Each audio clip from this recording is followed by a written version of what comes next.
Dr. Kate Truitt and Associates, a psychological corporation in Pasadena, California, where she and her team specialize in the most effective and cutting-edge treatments, empowering people to live their excellence.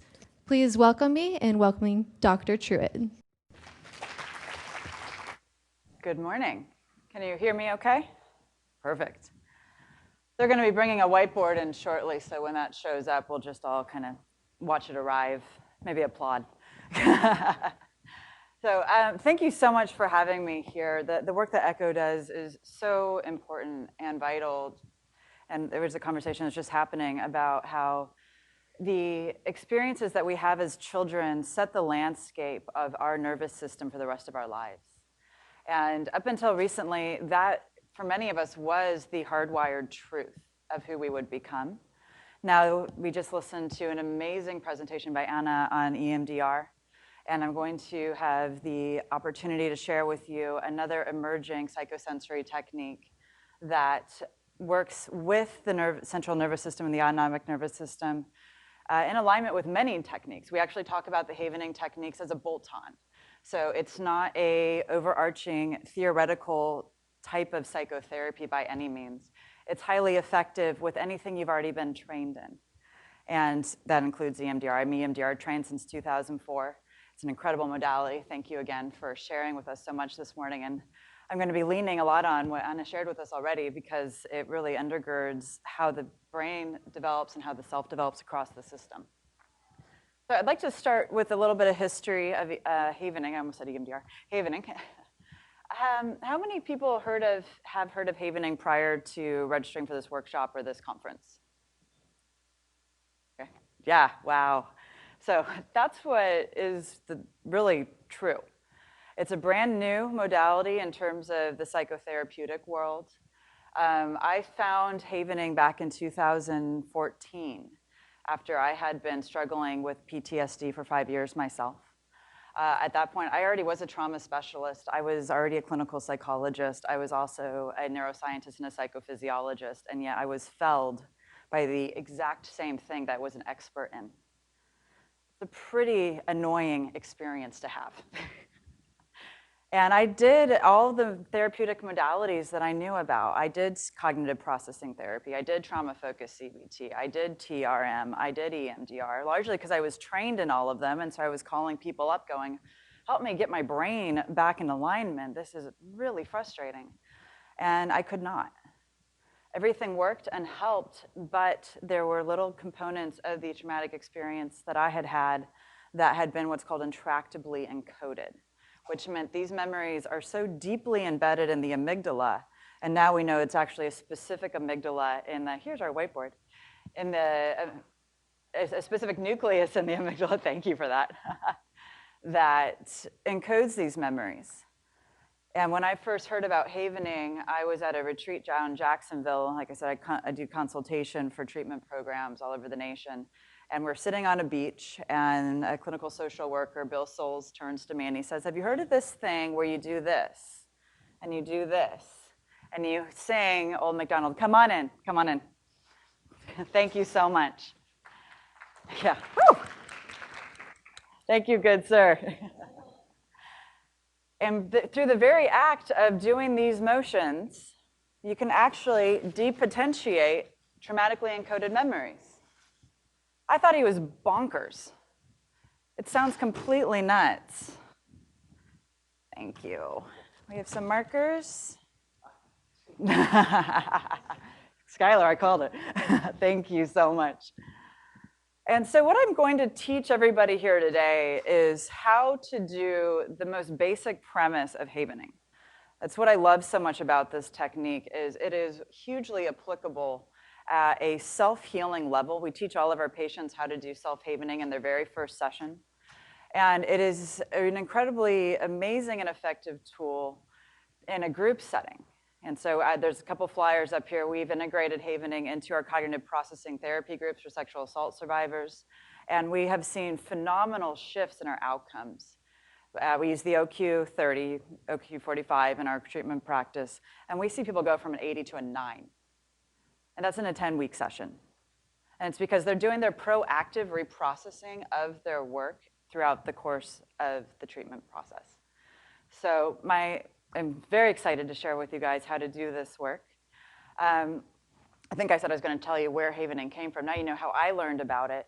Havening actually came out of two twin brothers, Ron and Stephen Rudin.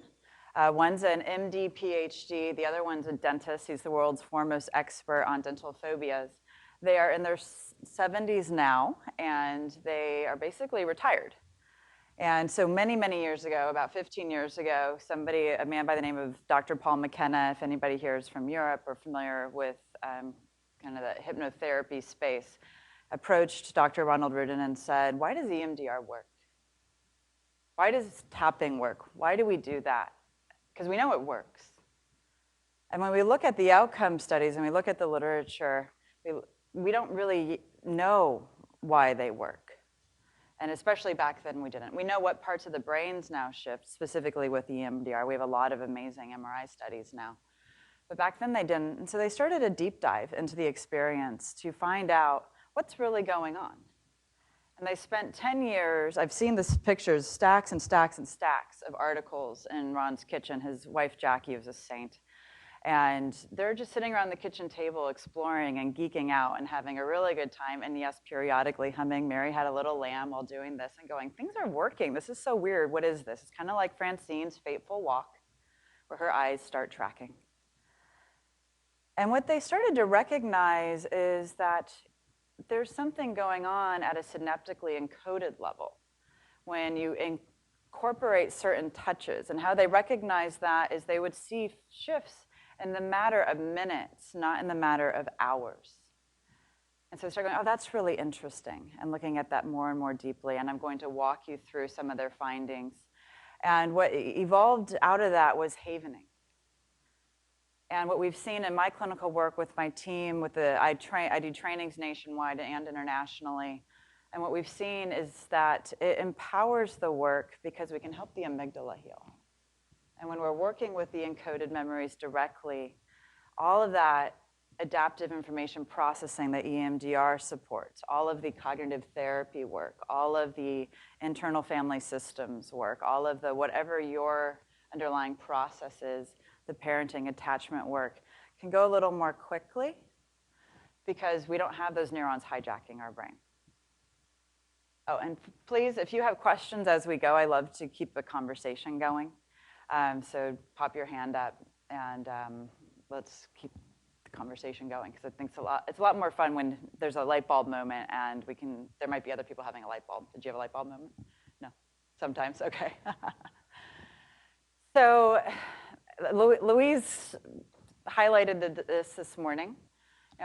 Historically in the field of mental health treatment, we have two primary pillars through which we would be able to work with suffering, psychopathology, pain. First one that we all are, if you're mental health trained, is primarily psychotherapy. It's how do we work with the prefrontal cortex, change the thoughts to change the beliefs, the behaviors, the actions. Then we have our psychopharmacology, which is our medications. So the study and the use of chemicals to change what's going on inside. As Louise also highlighted, both are very, very effective and useful. Both play a significant role in the opportunities of health and healing. But what Francine Shapiro did back on that fateful walk in 1988 was she started to see that there's a new opportunity. And again, as Louise highlighted, we've known that for 4,000 years, these other opportunities have existed. Now, if you look at the Truth and Reconciliation Committee, Nelson Mandela, right after apartheid, what did he do? He brought everybody together.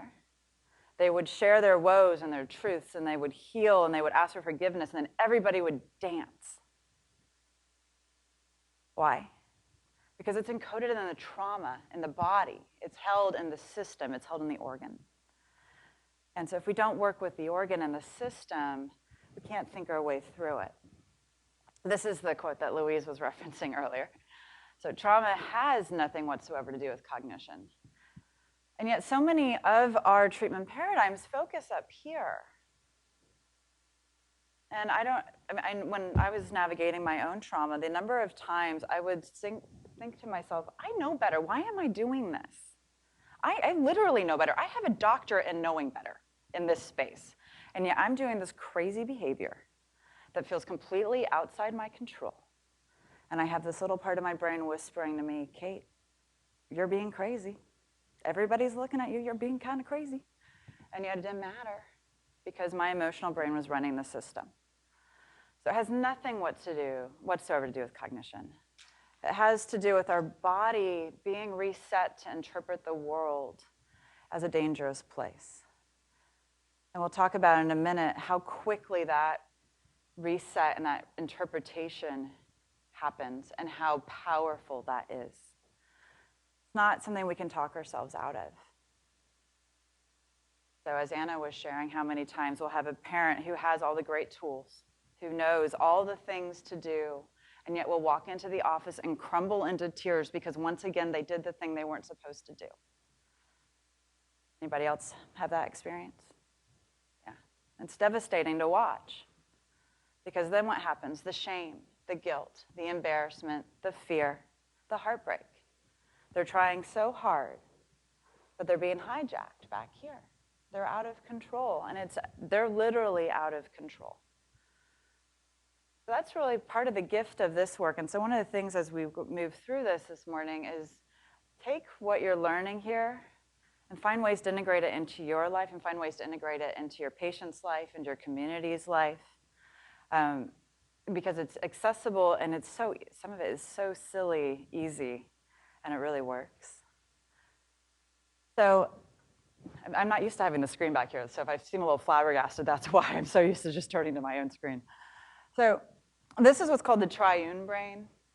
It's kind of the most accepted method of brain development, which is the idea that we have our reptilian brain, and every species that is reptilian-esque has these same brain structures. And then we move up into a mammalian brain. And I know I have a dog that smiles. Anybody else have a dog that smiles? Yeah. Because they have all the routine emotions. And so just like dogs and cats and horses and jaguars and cheetahs, and I'm from Kansas, cows, we have all those same components. And then what makes us really unique is this little thing right here. Our little primate brain that then expands into our super special prefrontal cortex. This is also the thing that gets us in so much trouble as humans. So much trouble. If we actually didn't have the prefrontal cortex, well, first of all, we wouldn't be sitting in this beautiful facility. There's a reason why we are also the only species that has evolved to this level. But we wouldn't have shame, we wouldn't have guilt, we wouldn't have PTSD. There's a new literature that's coming out of the field of neuroscience really highlighting that we are the only animal that has PTSD in the way that we do, and dissociation specifically, because our system has societally, that's the theory, shamed itself out of having the traditional trauma response, which would release the encoded neurons. So our prefrontal cortex gets us in so much trouble. So it makes sense that the first pillar, psychotherapy of healing, really targets that. But what's so interesting is that this came first, and then that. So if we're in a survival state, who do you think's running the show? Reptiles, yeah, because we all survived, we're here. And we came from that. So if we're not speaking the language of this cute little lizard back here, or of the puppy dog or the cat inside ourselves, we're not going to get very far when those are the parts of the system that are running our show. And trust me, those little brain systems don't speak English or French or Spanish or Mandarin. They just don't. What they do speak is electrochemical. The foundation of havening is healing the mind through electrochemical impulses. We're speaking the language of those brain parts. We're saying, hey, cute little lizard, I got you, you're cool. We're okay. And allowing it to do what it needs to do to heal and to change. and to respond rather than react. And what's amazing is that we were built as a species to have the ability for self-healing. And I think everybody's probably sitting in this room because they believe that. There's a sense of ownership over, we have the capacity for empowered change, and we're going to be here helping other people do that. And as Anna highlighted, helping ourselves do that, being on our own healing journey.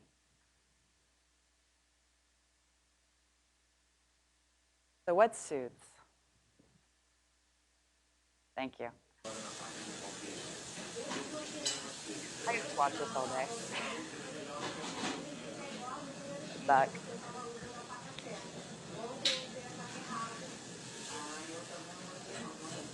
This video is from around 2010, I think. So it predates Havening. The first Havening training was in 2013.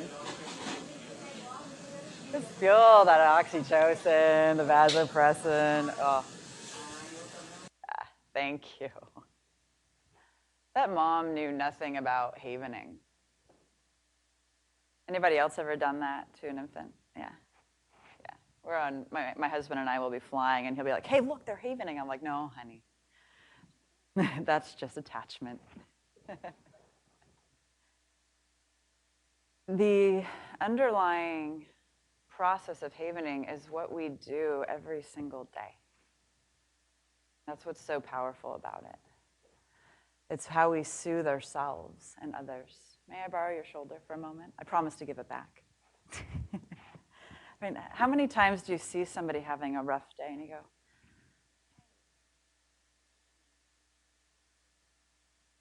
we all do that.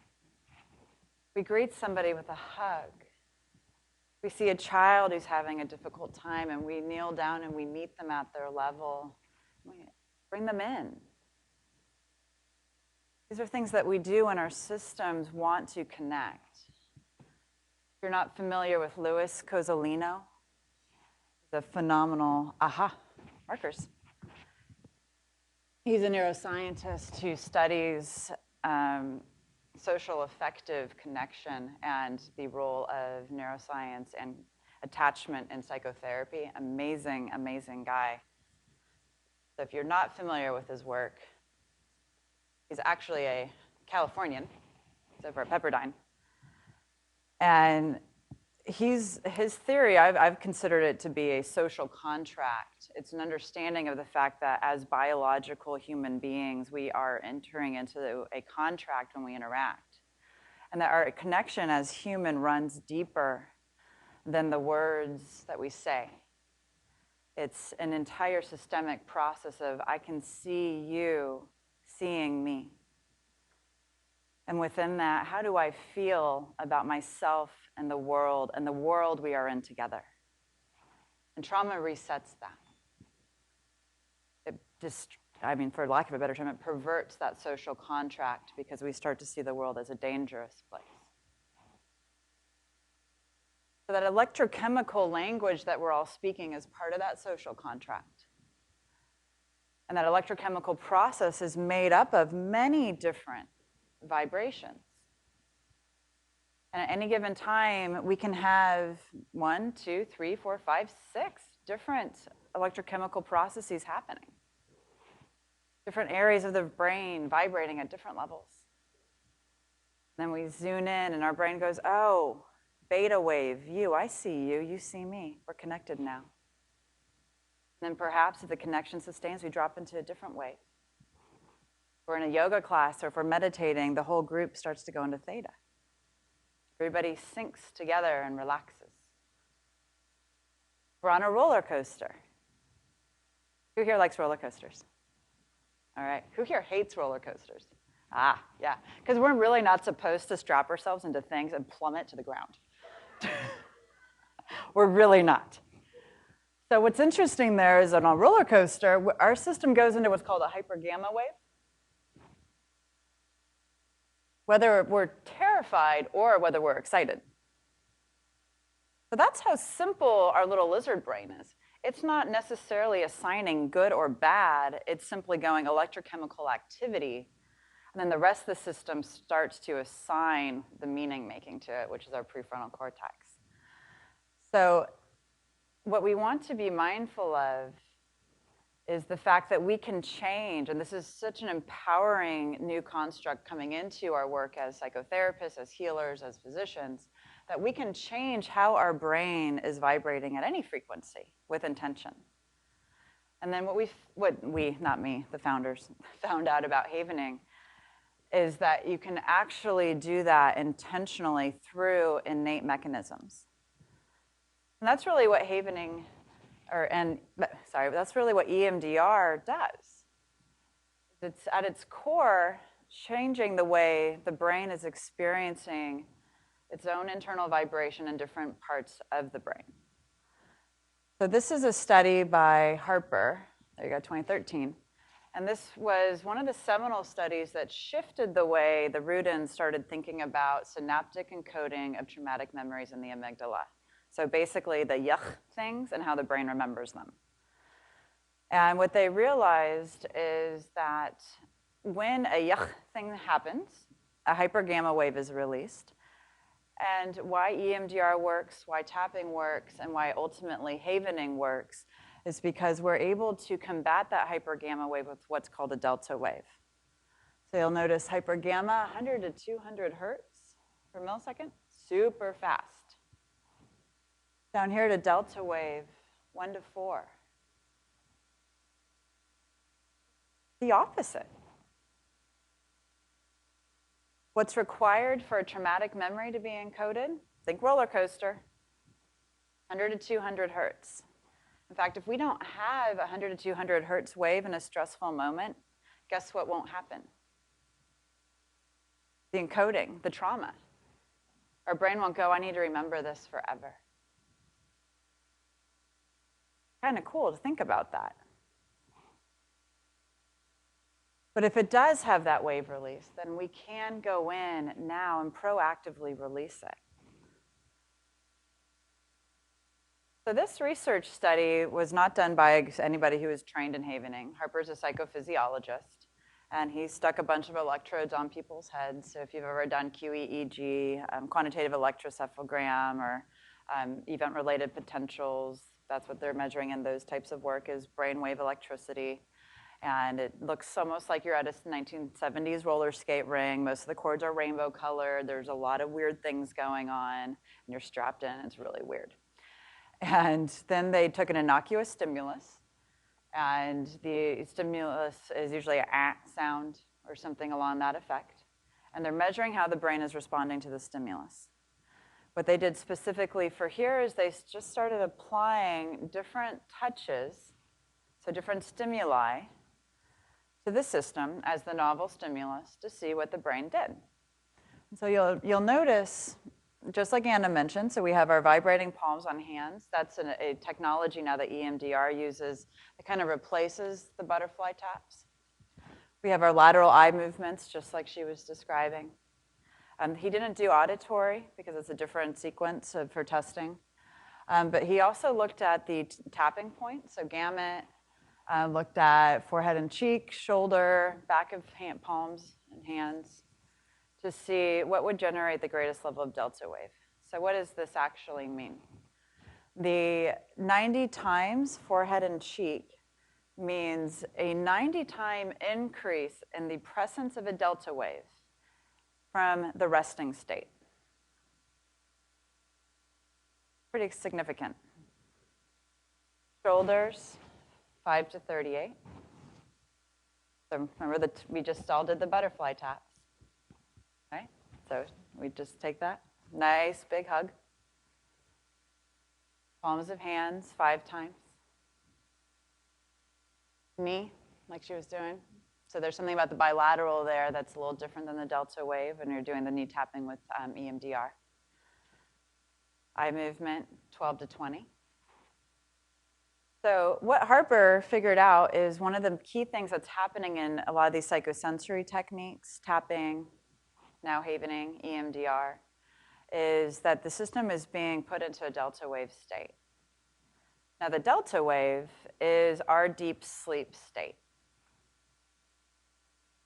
So how do you guys feel if you don't get good sleep? Yeah, nobody feels good. Yeah. One of the reasons why is there's 3 core chemicals that are released during delta. One is the human growth hormone, which is basically this really vital hormone that sources all of our cells and goes, hey, cells, we need to turn over and release the toxins. Let's prepare for the next day. Let's get ready. And then serotonin, which we all know is a super feel-good neurotransmitter, and then a neuromodulator, GABA, which is like, oh, I'm going to feel good now. So those 3 neurotransmitters, neuromodulators, and hormones, they're going through our system when we're in deep sleep, letting our system calm and rejuvenate and prepare for the next day. One of the things that's interesting is that in a traumatically encoded experience, the neurons that have encoded the trauma, they're not impacted by the human growth hormone during a deep sleep state. They stay lit up. They don't get turned over. So what we're looking at are ways to help those cells turn over. And EMDR does support that. It does help them shift and release. What Havening does, is again, it's a bolt-on to all these other psychotherapeutic techniques, is it helps our system as a whole turn over and release, because it's like a brain hack. So if we're sleeping, our system's cleaning out. We're getting all these delta waves. But now we can take a moment and go, you know, I'm feeling kind of stressed out. I'm carrying this stress. So I'm going to take 5 minutes, and I'll teach you how to do this, and let this stress go. Just release it. We can bring ourselves with intention back within a balanced state almost automatically. It's pretty cool, and it feels good. Havening is also an awesome tool for boosting resilience because we can put it to work with something called neuroplasticity. We can start building with intention new neural networks. So the exercise that Anna had us do with the butterfly taps of notice where you are, notice that really positive sensory experience, and then add the butterfly taps.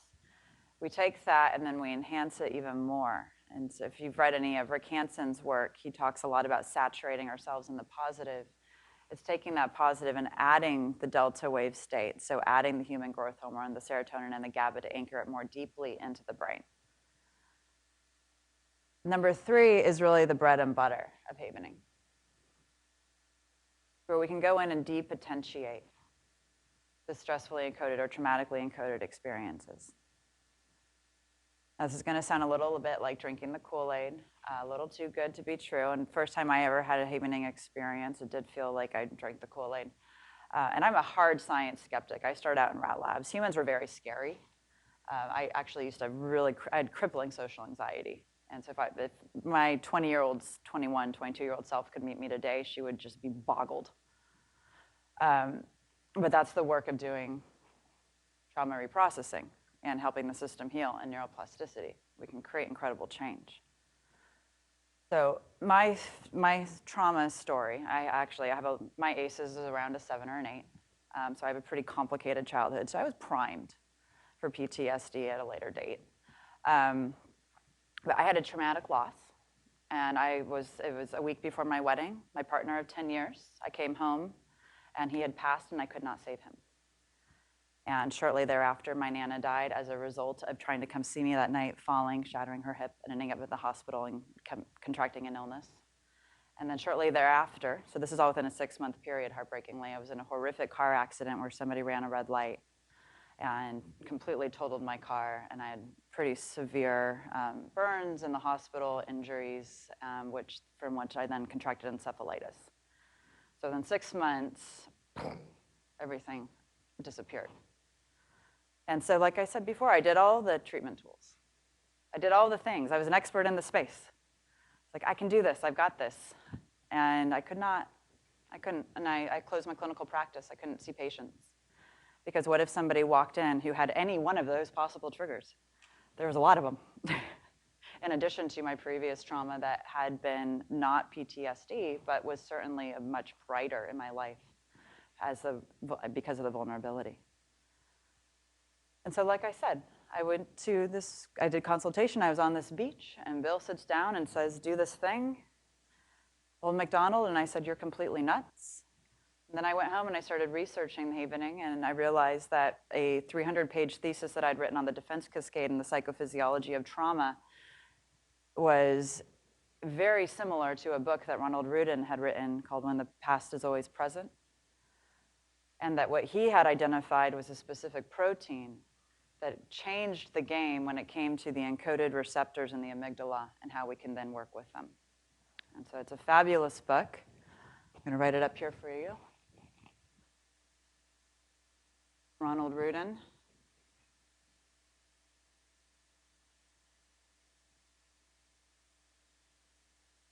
And so, because I felt like his research wasn't insane, even though it seemed insane, and a fellow I was dating at the time, now my husband, had free miles and a hotel room because he had to be in New York for a conference. So I flew out to New York and went to the conference. And in the first breakout group, Stephen Ruminating, the other founder, sits down in the breakout group and does an exercise like we're going to do with you here shortly. But don't do what I do. So when he says, anybody have anything they'd be willing to demo? And of course, I put my hand up. I'm like, here's my huge, big T trauma. So we're not going to do that today. So don't be me. And within 15 minutes, and I kid you not, now this sounds, again, too good to be true. Now be mindful, I've already spent around $10,000 on other therapy. My brain was ready to let this go. It's just this intractable memory. But within 15 minutes of playing brain games, humming songs, and doing this, the memory was gone. I had no more triggers. So one of the things that I would do when I came home and somebody wasn't where they're supposed to be, so perhaps my then boyfriend would be, his car would be in the drive, but he wouldn't be in the house. He'd be out with the dogs, or he'd be at the HOA meeting.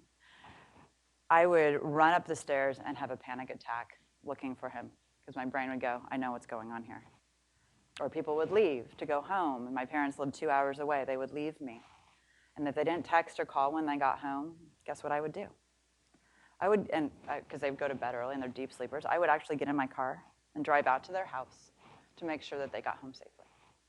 Because I had a trauma narrative that people died when they left me. If I could just get there that time, what's that called? Trauma reenactment. If I could get there in time, I could make sure that they're alive. Yeah, I knew better. Didn't matter back here.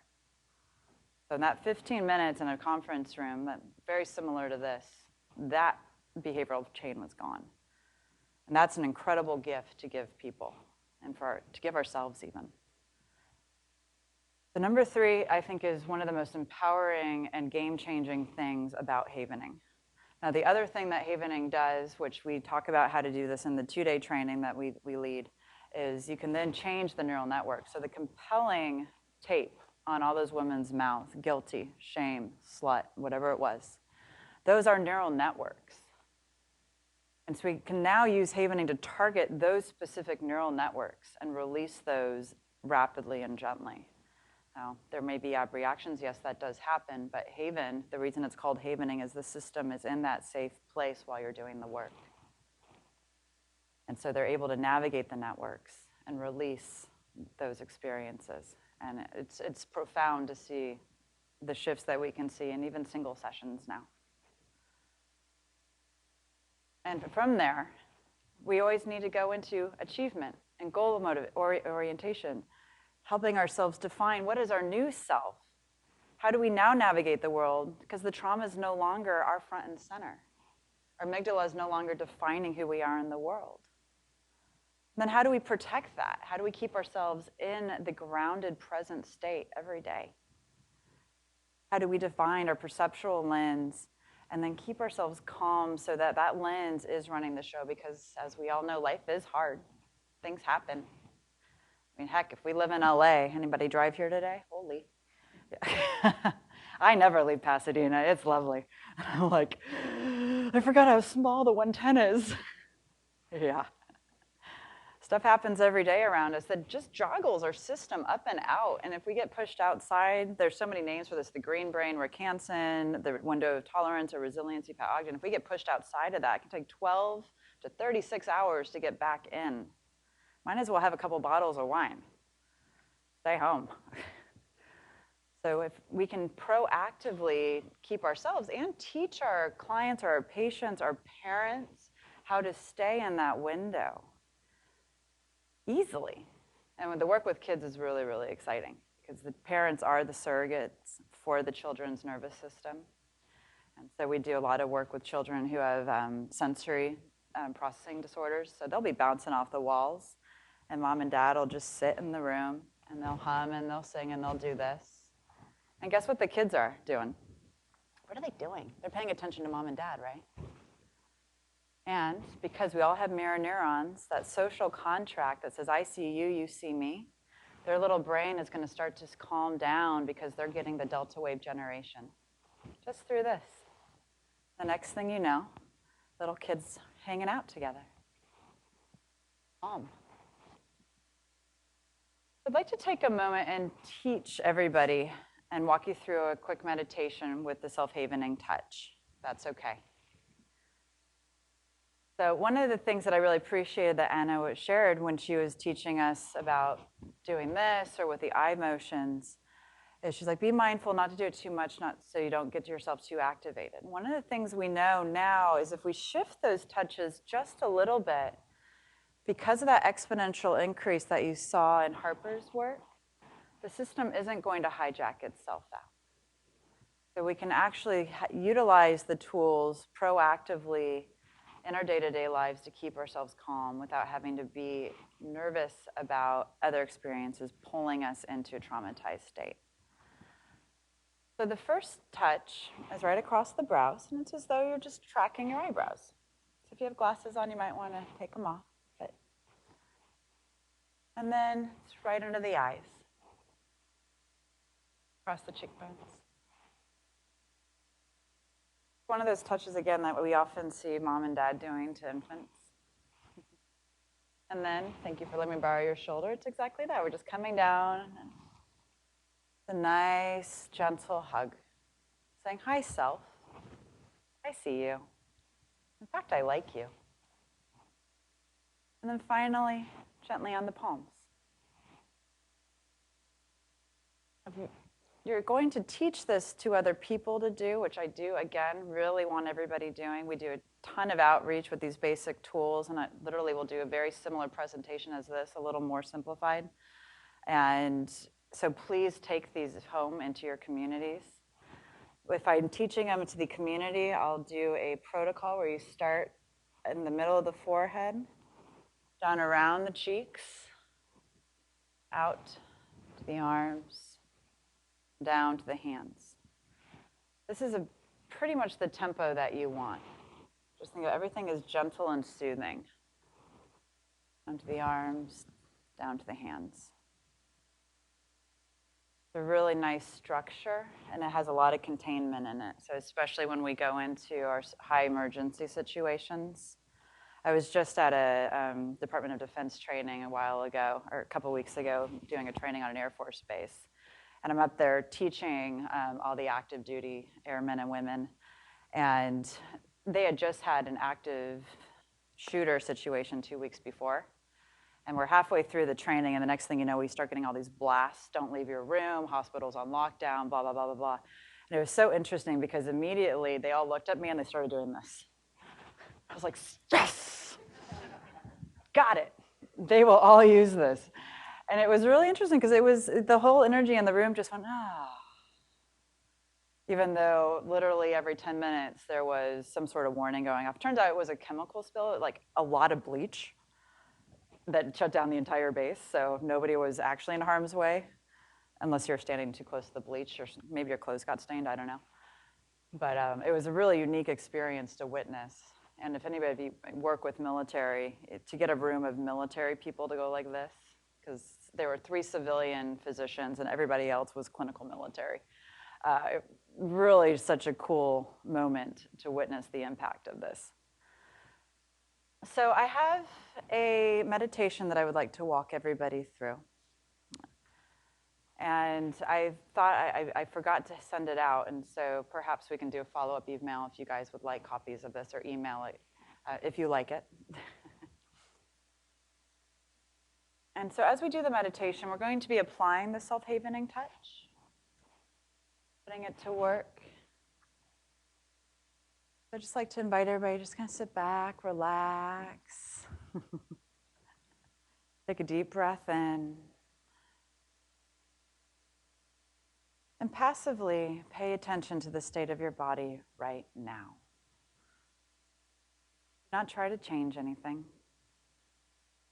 Simply notice how your body and mind feel. Feel your body beginning to relax, your shoulders dropping lower, perhaps your jaw loosening and your eyelids starting to feel heavy. Take a deep breath in, hold it. Slowly breathe out. I invite you now to gently begin to apply the self-havening touch. Hands, arms, and face in any order. As you continue to self-haven, once again, notice your breath. Notice how your body knows how much air you need. Notice with interest how your breath goes in and out. Feel the pause after you inhale, before you exhale. The pause again before drawing another breath. Allow your body to relax and your mind to focus on the soothing, havening touch. Now ask yourself, what energy would you like to welcome into today's experience? Invite your mind to ponder the possibilities of being curious and inquisitive, or perhaps to energized and present. Take a moment to notice a state of being you would like more of in this moment. As you continue the self-havening touch, ask yourself, what if I was? Quietly completing the question with your chosen state. I invite you to quietly ponder again. What if I was? What if your chosen energetic state had a color? Invite your mind to explore this possibility. What color would it be? The color you've seen in nature, on your life's journeys. And as you invite yourself to be present with the possibility of this color, once again inquire, what if I was? Continue to gently apply the self-havening touch. And notice the expansive opportunities of your chosen state and its beautifully colored self. Invite in this color as you deeply inhale, welcoming its energy. And gently release your breath. Again, noticing how your body knows just how much air you need. You gently return to the room. Notice if you feel like you can embody your chosen state. Once again, welcome in this energetic color as you inhale. And as you exhale, allow your attention to drift back to your body and mind, noticing if any shifts have occurred. Ready? Come back into the space. Soft focus.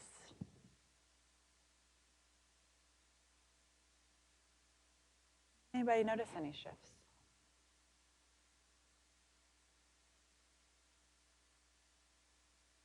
Anybody? Oh, very calm. Yeah. Peaceful. Yeah. One of my favorite meditations. It's the power of the question. Prefrontal cortex loves those questions. Again, that's why we're in the building. That's why we're sitting here today. What if? Then it's harnessing our brain's love for questions in a positive way, in a resiliency, proactive, goal-directive way. And like Anna and Louise both spoke about, then taking it into the body, taking it there with intention. What does this energetic state mean or feel like for me? The more we do that, the more we anchor that, the more we're strengthening those little neurons to go in that direction on a more regular basis. Power of intention with neuroplasticity is a game changer. And when we do this simple little exercise, the brain hack of so far unknown potential. So I'm going to, and don't push play quite yet. Thank you. So, and do you have a question?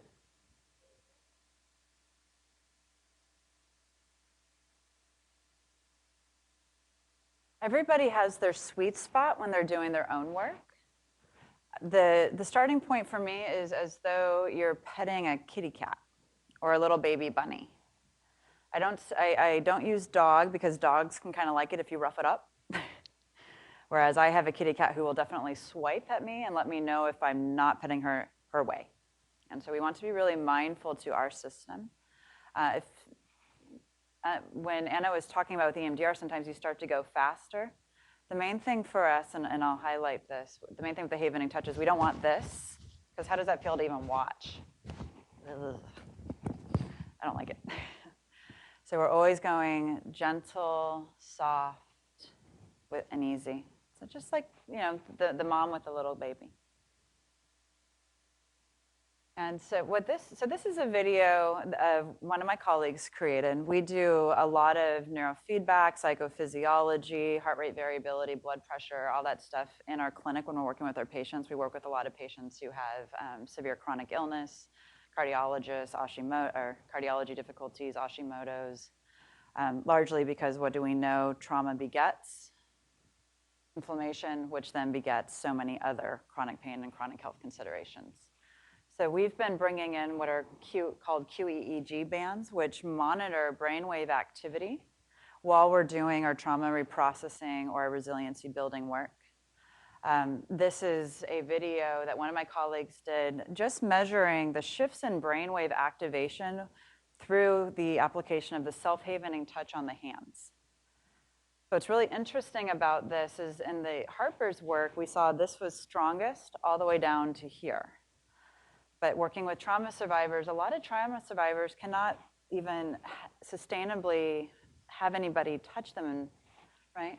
And so hands can be a little safer, or what we'll do is we have stock in Play-Doh and as well as silly putty at this point.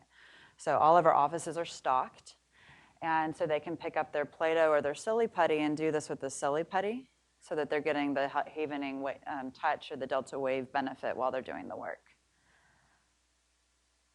Go for it. Thank you.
So that's an app that was originally designed for pro golfers to help them get into what's called motion or flow, which is a theta brainwave state when they're out on the course. And the founder, Graham Bolton, started becoming really interested in what was getting in the way of the athletes. And he would see these random jumps. And so he completely separate from the Havening community and the work the Rudins were doing, started looking at encoded experiences. And part of this came from Tiger Woods, if any of you are familiar with Tiger Woods' story. And so it's been really cool to see how this happens in our reprocessing experience with our patients, because we'll see the shifts as they're occurring in terms of the information processing. And for them to even watch that experience and to see their own system going into delta and have the measurable difference there as their system's moving into it is so awesome, because they want to do the tools more and more and more, which means their treatment is that much more effective because their system's calmer and they're more resilient and strong throughout the course of their day. So one of the reasons I love this conference so much, and the idea behind it when Louise reached out to me, invited me to speak, is we are new. We don't have a whole lot of research yet. We have 6 articles in press that show fantastic longitudinal outcomes with single event havening, and my team and I are developing a lot of research, and we're partnered with Huntington Hospital doing some MRI and FM SPECT scans studies, but we've been around formally. Havening's been around since 2013. And even I got a really lovely letter from the California Psych Association when I applied for CEs for my training organization saying, well, you're basically where Francine was back in the 80s.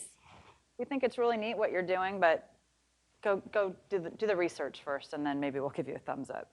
Luckily, the Department of Defense has jumped on what we're doing, and that's been huge. So hopefully that'll catapult us pretty quickly. When I look at havening, this is where I think it's the game changer for our psychotherapeutic modalities. Because again, it's a bolt-on. It's not an entire theoretical process. And the protocols are pretty clean. They're very straightforward. And so if you do want to learn more, we do have a 2-day training coming up in Burbank, May 18th and 19th. I have some brochures up here. And there's an ECHO discount, 15% off. It's just discount code ECHO. So super easy if you're interested in coming. The idea is we get to create the space for the system to react differently. And what that means, see this, is when we look at our brain, we have our limbic system, we have our amygdala, and within 75 milliseconds, the amygdala starts assessing any sensory data.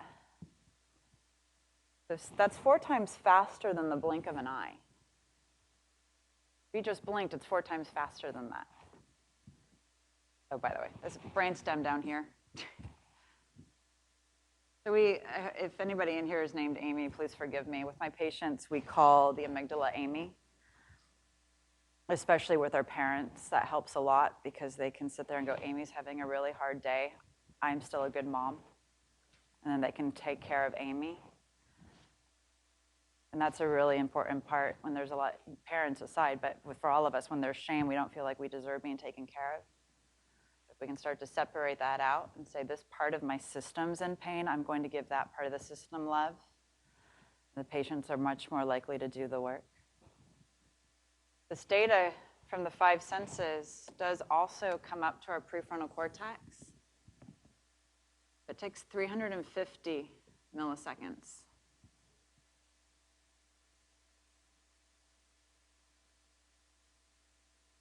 What does that mean? Huh? Yeah, we react way before we think, exactly. Our little lizard friend back there, our little limbic system, our emotional brain, is running the show if it's perceiving anything being even remotely threatening.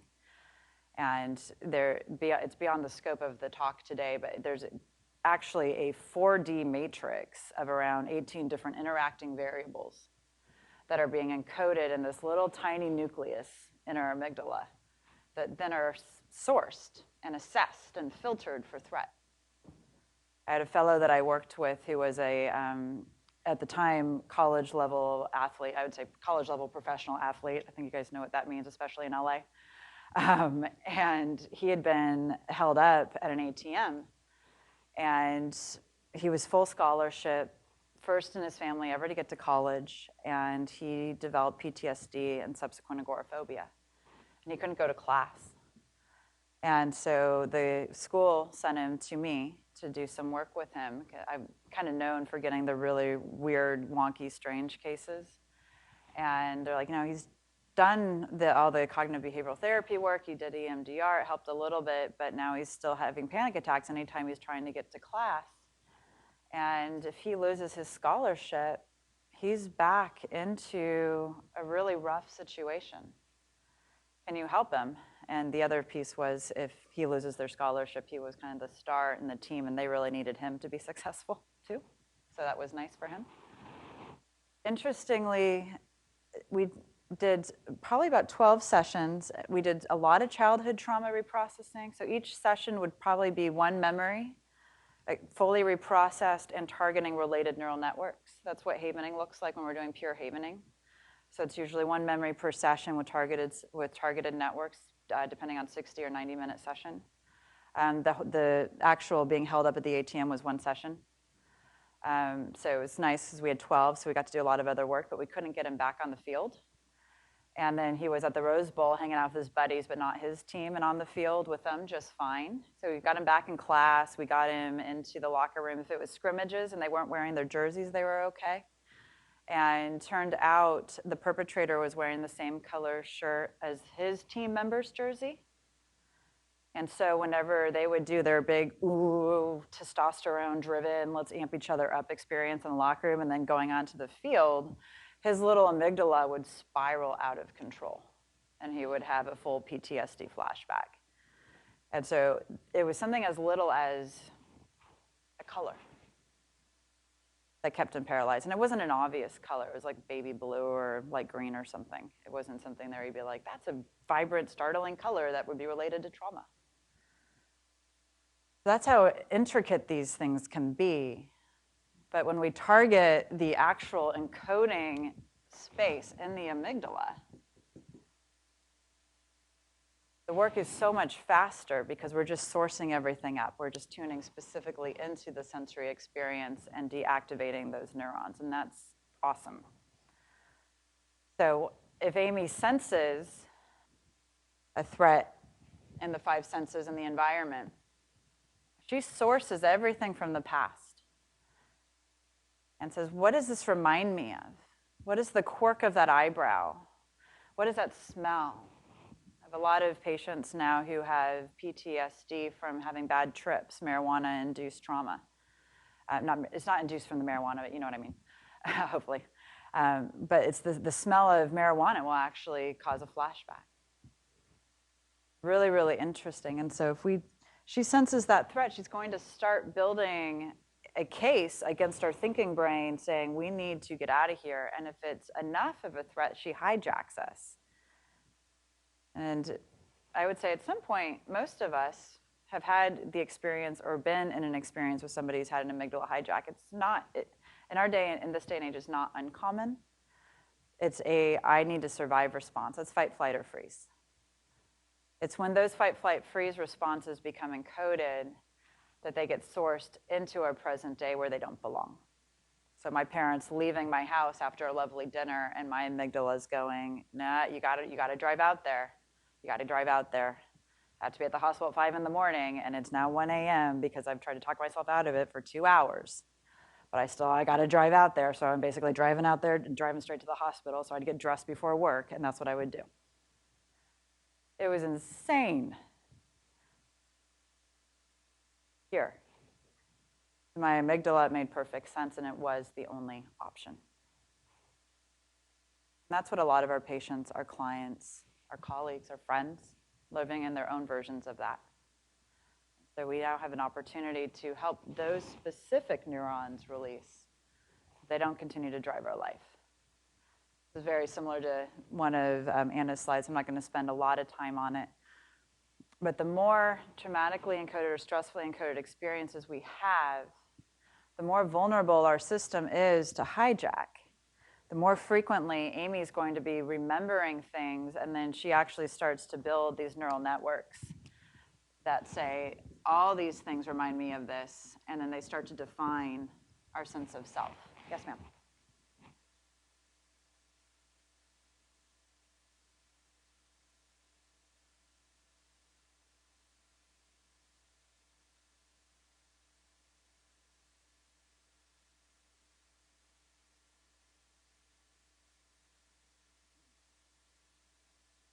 The identified source.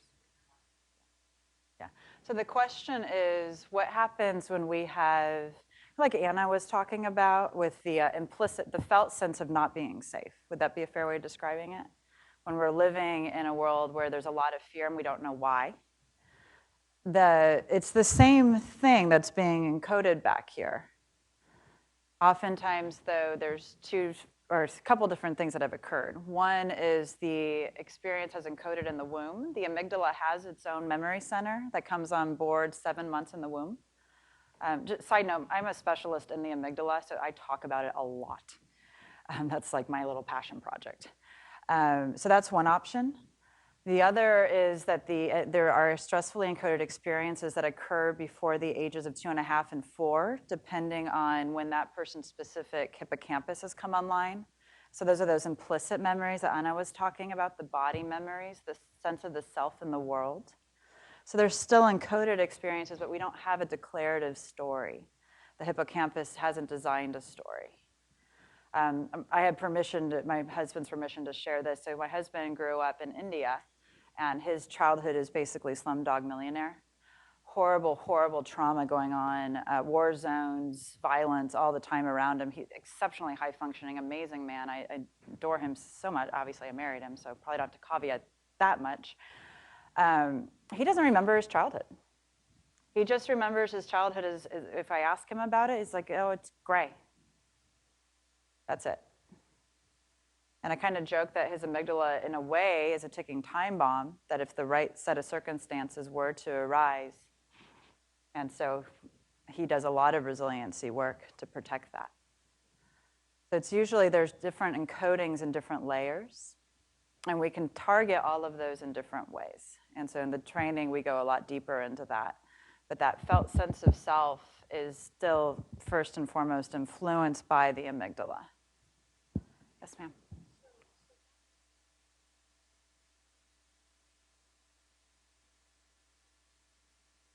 Mm-hmm. Yeah, yep.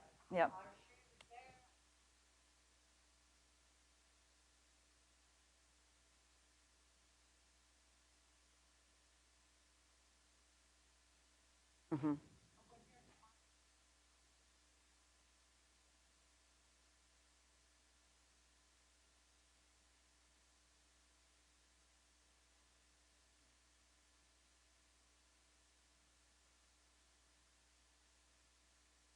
Mm-hmm.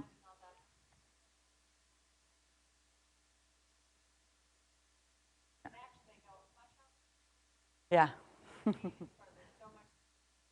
Yeah. So the question is, how do we work with the experiences where we don't have the declarative memory? So just as the example with my husband. And the short answer to that is we dive a lot deeper into that when we do the formal training.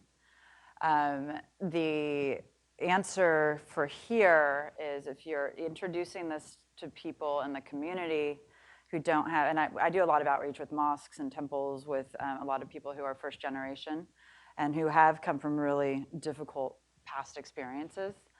And so we don't do necessarily the stress encoding reprocessing, which we're going to talk about here in a moment. We'll teach them the resiliency work. And we'll use the distractions to help Amy calm down in moments of activation.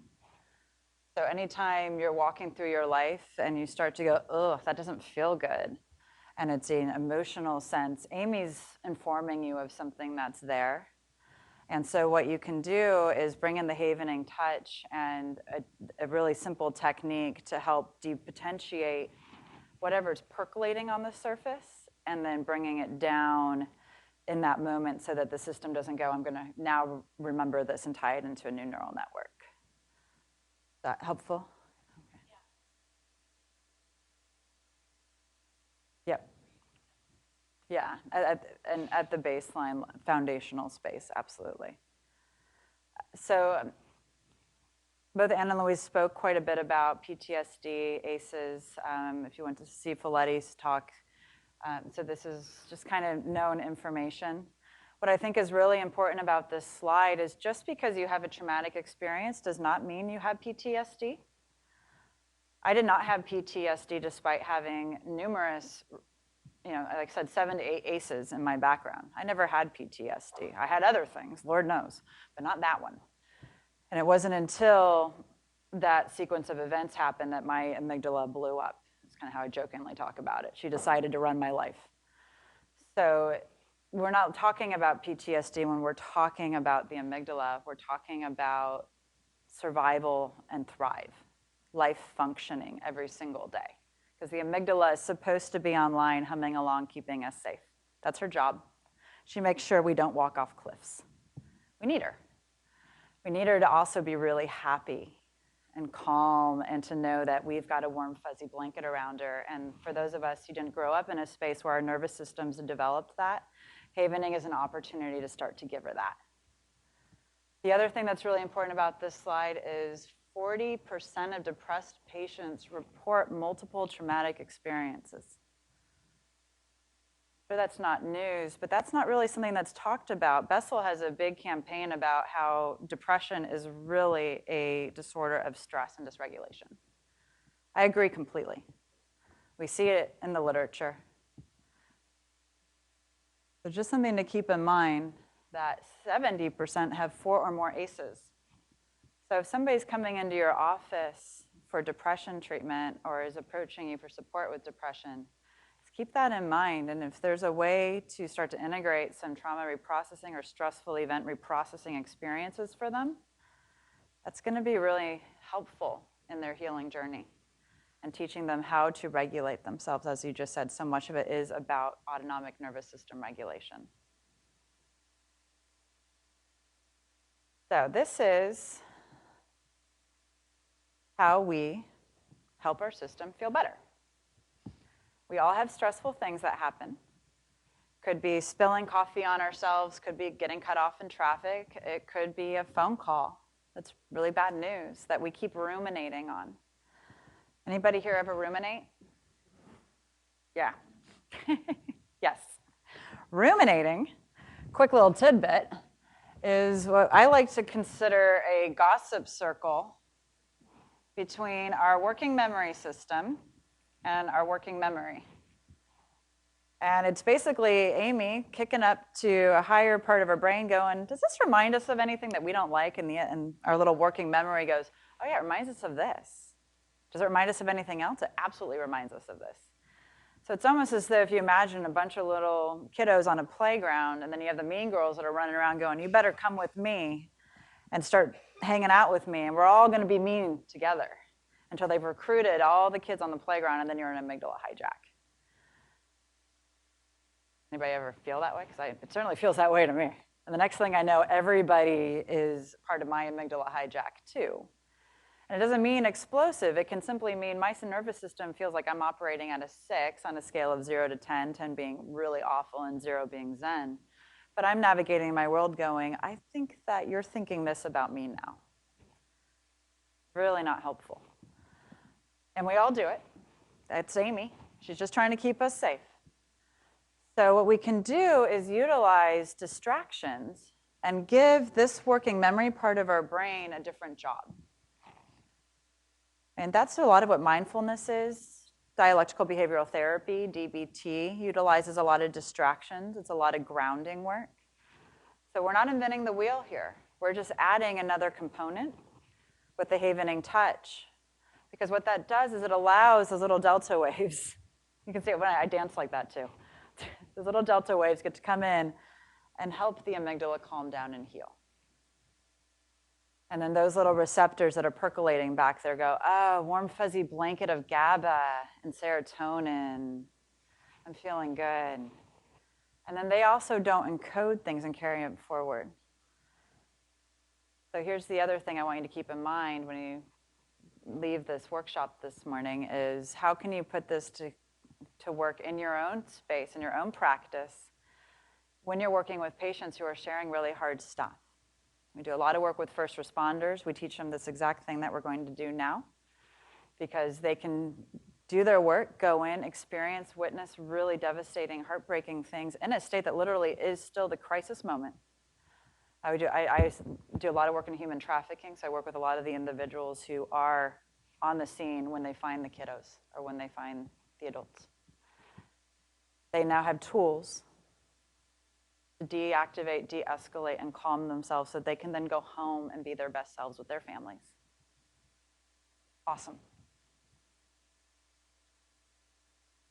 So what do? You notice the distress or the disturbance. That can just be a quick check-in.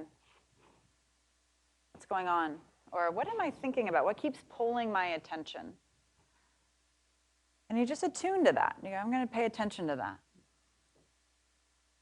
Then you start applying the Havening touch, just like we practice. Hands, face, arms, any order. And then you start doing distractions. So everybody should have a sheet on their, yep, you got it. And on the back of that sheet is a whole bunch of distractions. So what we do is we hand out a version of this, and we ask everybody to mark off what are the good distractions for you? What's positive or neutral? Oh, yeah, absolutely. Thank you, Skylar. So Havening for Stressful Events Guide, and then a list of sample distractions is on the back. And what you'll notice is all the distractions are really legitimately simple. Count backwards or forwards by different numbers. Now, if you have math anxiety, maybe don't do that one. Counting numbered steps in a staircase. So that's actually a really useful one if stairs are okay, or if you're doing this work with somebody else, check in and see if stairs are okay, because stairs are not okay for some people, whether it be COPD or another reason. And noticing as you're walking up the steps, you're counting each step. One of the things that goes offline in trauma and why we use that phrase, the past being present, is the timekeeper in our brain, the dorsolateral prefrontal cortex, goes offline in a traumatically encoded moment. And so any motion that we can incorporate into our distractions helps the brain know that they're no longer stuck there. Oh, I'm swimming away. They like swimming. I'm walking out of there. I'm snowboarding away or skiing. I'm a skier. You can tell just from that motion, right? Not a snowboarder. Whatever it might be. I'm leaving that behind and then adding a way to count in what you're doing. So you have a tracker. So I'm going to do 10 curves down a mountain while I'm skiing. I'm going to walk up 20 steps towards my dog sitting at the top of the staircase. I'm going to, if I'm a horseback rider, imagine I'm doing a course of 10 jumps while I'm horseback riding. I'm going to play fetch with my dog 20 times. All of those are great distractions. They're things that are playful and light.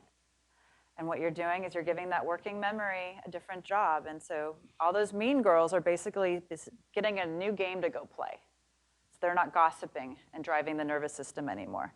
This little girl's actually not a mean girl. She likes My Little Pony, so she's going to go play My Little Pony. This one, well, he actually loves fishing, so he's going to go imagine he's fly fishing. So on and so forth.